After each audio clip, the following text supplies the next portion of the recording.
So I want to welcome everyone, and we talk about karma. We also need to include the Buddhist teachings about dependent origination or interdependent origination. And essentially, the essence of this is that nothing stands on its own, that everything is connected to everything else, um, that something can't exist by itself. Its existence is dependent upon certain causes, certain conditions, which give rise to, it, and that those causes and conditions in turn give rise to something else, and this is how the whole flow of life happens. And so Aaron wanted me to speak especially about dependent origination in terms of the movement into what we call becoming or bhava. And actually, in our discussion that we had with him today, uh, we were really talking about that. For example, the situation in my family, where for me it gives rise to some unpleasant feeling, a sense of discomfort, gives rise to aversion, and that aversion can give rise to judgment, it can give rise to anger, it can give rise to fear. And so as we kind of move through this chain of dependent origination and see how one thing is the cause and the condition for the arising of something else, it really becomes a helpful place in terms of our practice.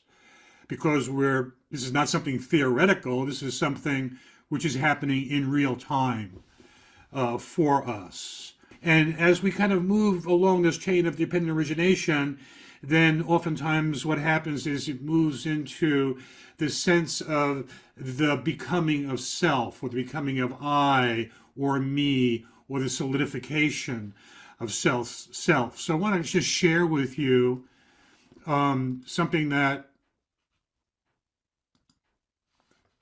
may be helpful in terms of having a visual around this.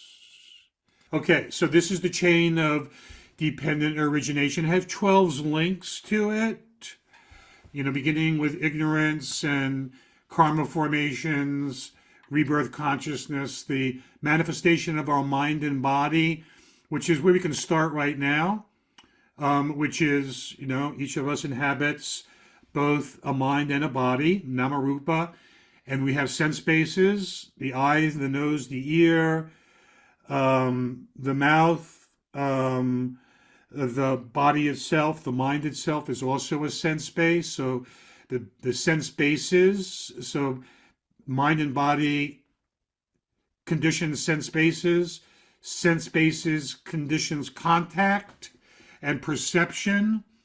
So right now we have the sense base of the eye looking at this diagram. So there's seeing consciousness that arises. It's the perception of seeing consciousness, seeing this particular diagram of the cycle-dependent origination. If I have, a thought, for example, of the president, if I hear his voice or I have an image of him that arises inside of my mind, I'm making contact with that image, or I'm making contact with the sound of his voice. And so there's hearing consciousness, or there's mind consciousness. So that's what we're talking about when we say contact and perception. And then we have contact through our sense bases, through either the sense bases of the seeing and hearing, touching, etc., or through the mind. It's going to give rise to pleasant, unpleasant, or neutral feeling, vedana. So right there, we see that one thing is the cause and the condition for the arising of something else. And this is how the chain of dependent origination operates. When I make contact with something which is pleasant, I'm going to have a pleasant feeling arising in my mind. If I make contact with something that's unpleasant, then unpleasant feeling arises. If I make contact with something which is neither pleasant or unpleasant, then neutral feeling arises. It's neither pleasant or unpleasant. Say, for example, I eat a certain food. It's neither pleasant to me nor unpleasant to me. It's just more neutral. Yeah. How about oatmeal? Okay. Yeah. It's neither pleasant. It's not unpleasant. It's just oatmeal. So when I eat it, I experience more of a neutral feeling or vedana. Okay. And then that gives rise to the next kind of step in the chain of dependent origination, or the link in the chain of dependent origination, which is a tanha, or craving.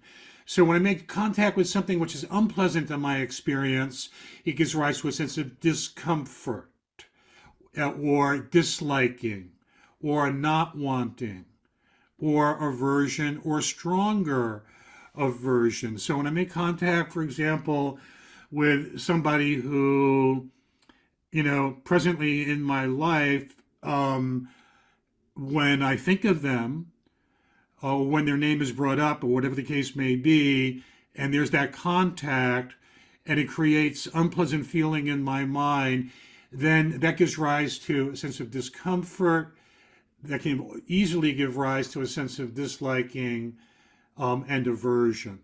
If I make contact with something which is pleasant in my experience, it'll give rise more to a sense of comfort and liking and wanting, which is, all of this is part of this chain right here, which is tanha, or craving in the mind. So craving relates not just to things that are pleasant and I want and I'm craving more of, but also things that I make contact with which are unpleasant and uncomfortable, and which I dislike, and which I feel aversion for and really don't want. That's the other side of craving. Craving for something pleasant, or craving to get rid of something which is uncomfortable and unpleasant in my life. And so the next step, as we move kind of through this chain, is upadana, or clinging, or the mind seizing onto what it finds either pleasant or unpleasant, or that it likes and wants, or it dislikes and doesn't want, that the mind kind of seizes onto those particular kind of feelings and emotions, mind states that are arising as a result of this chain of dependent origination that is very operative in all the time, really, in our lives. And so when we kind of seize onto that, whatever it is that we like or that we don't like, that we find comfortable or uncomfortable, when the mind kind of seizes onto that, there's a kind of contracted energy that happens, that takes place in that moment of the mind seizing on to what it feels aversive towards and doesn't like and doesn't want, or the mind that seizes on to what is pleasant and which it finds appealing and it likes, that there's a kind of contracted energy that arises as a result of that. So for example, in relationship to something that is pleasant in our lives, take, for example, pornography. So pornography, by its very nature, images, of people in various stages of undress, say, perhaps being sexual together. And for some people, when they make contact with these kinds of images, it gives rise to pleasant feeling, a sense of liking, grasping, wanting.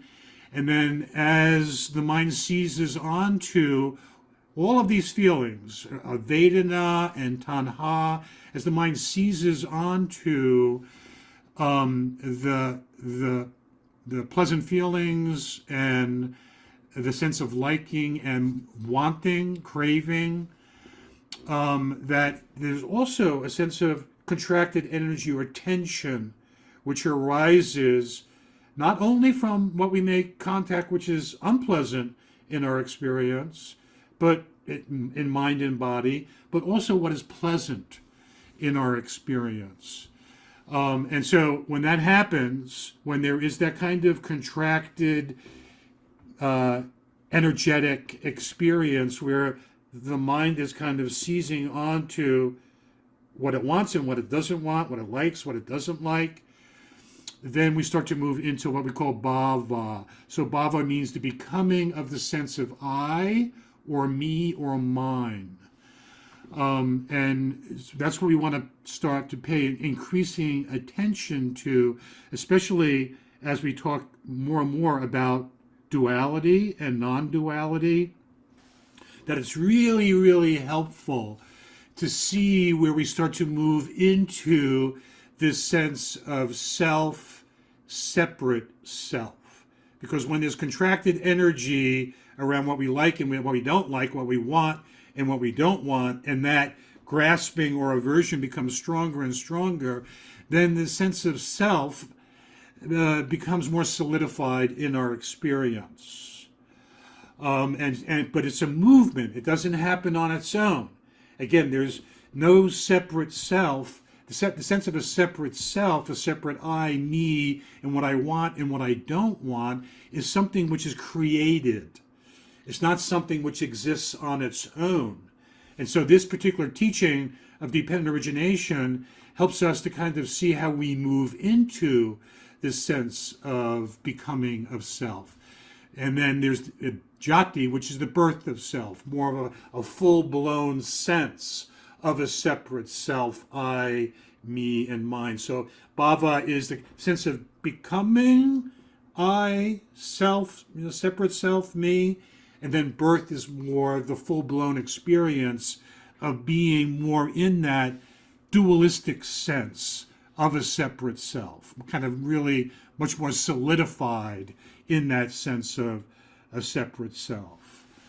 And so we can watch this in our practice because it's, like as I said, it's something which is readily available to us. This is a very, very helpful teaching to see how we move into the becoming of self, where we kind of watch how that sense of a solidification and tension, how that arises when we're trying to kind of push away what we feel aversive to and dislike and don't want in our life, or that sense of more, the sense of energetic contraction when the mind seizes onto something which is really pleasant and what we want and grasp after, and how that gives rise also to the becoming of I, the becoming of me,